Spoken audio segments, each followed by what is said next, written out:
Hi friends, അപ്പോൾ ഇന്ന് പൊതിച്ചോറ് കൊടുക്കലാട്ടോ മെഡിക്കൽ കോളേജിലേക്ക്. അപ്പോൾ അതേ ചോറും 2 പൊതി ചോറാണ് ഞങ്ങൾ ആക്കിയിട്ടുള്ളത്. 2 പൊതി ചോറ് ഞങ്ങൾ ഒക്കെ പ്ലാൻ ചെയ്ത് വെച്ചെങ്കിൽ സച്ചുവിനെ പറഞ്ഞു എനിക്കും പൊതിച്ചോറ് മതി എന്ന് പറഞ്ഞു സ്കൂളിലേക്ക് കൊണ്ടുപോകാൻ. അപ്പോൾ അതേ അവർക്കൊക്കെ എല്ലാം റെഡി ആക്കുന്നുണ്ട് കേട്ടോ. പൊതിഞ്ഞ് വയ്ക്കുന്നുണ്ട്, അച്ചാറുണ്ട്,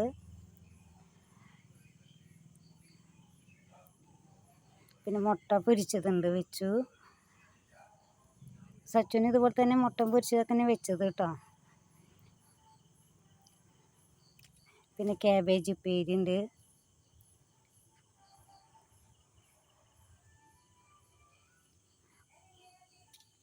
പ്രത്യേകിച്ച് കറികളൊന്നും വെച്ചൊന്നുമില്ല, ഇത്ര തന്നെയുള്ളൂ കറികൾ വെച്ചെന്നേ ഉള്ളൂ.